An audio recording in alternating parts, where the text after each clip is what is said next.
Hello, you animals. HiCon, or whatever entity represents HiCon, has asked me to teach you about editing, which you might have thought would be like, whoa, computers, how do they work?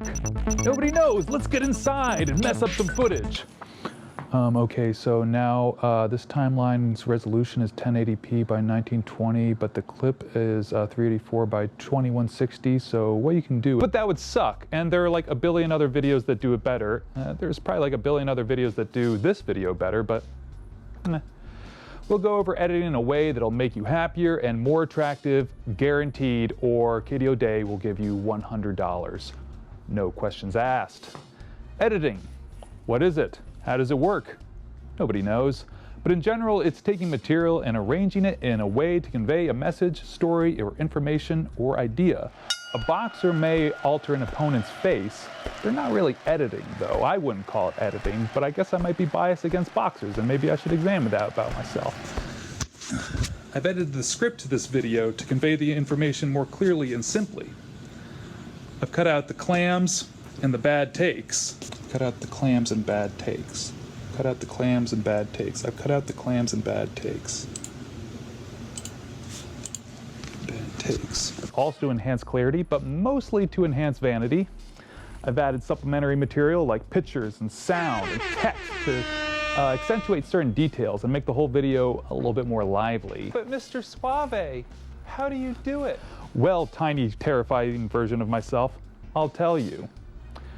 When it comes to video, I mostly use Final Cut, which has some weird quirks to it, but mostly focuses around making workflow faster. It costs $300 and it's only available for Macs, but on the upside, it's a one-time fee, updates for free, and you can install it as many times as you want onto as many Macs or log into your app store. It also plays nice with Motion, which is Apple's visual effects software, kind of like After Effects. The great alternative to Final Cut is DaVinci Resolve from Blackmagic Design. There's a pretty steep learning curve, but not only is the program more robust in almost every way, it's also available on PCs, and there's a free version. The free version is no joke either. There's a good chance that beginners, intermediate users, and even advanced users will never need access to the paid features in there.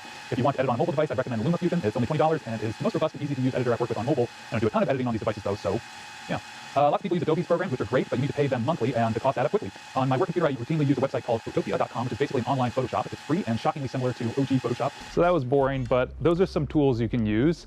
They're only part of the editing process, though. If you're making a video soup to nuts, you're going to save yourself a lot of pain by figuring out what it is you want to make. It sounds like a no-brainer, but it's not uncommon for people to shoot hours of footage and then not have any idea what they want to do with it. Write things down. How long do you want it to be? What's the tone? Who is it for? What information is the most important? See the finished product in your head before you start recording. It'll save you a lot of time. Most importantly, do you actually want to be making the thing you're making? Do you think the information is important? Will it make you happy? Are you getting paid? I edit tons of stuff that neither convey important information or make me happy, but they make me money, and then I can buy cookies instead of just editing an image of a cookie into my hand. And that makes me happy, and it's important that I'm happy. So again, editing comes in many shapes and sizes, but this has mostly been about video editing. If you'd like to give it a try, I'd recommend doing something like a weekly vlog. Record yourself talking for 15 to 20 minutes about anything. Find whatever program you can to get the editing done, and try to boil it down to about 4 minutes. Don't worry about it looking good, sounding good, or even really being a good video. If you're able to keep up a fairly regular schedule, then guess what? You like editing. Call your parents and let them know. They'll probably still love you. The more you do, the better you'll get at it, and the more you'll push yourself to learn more. So that's about all the information I wanted to tell you. So I'm going to end the video right now.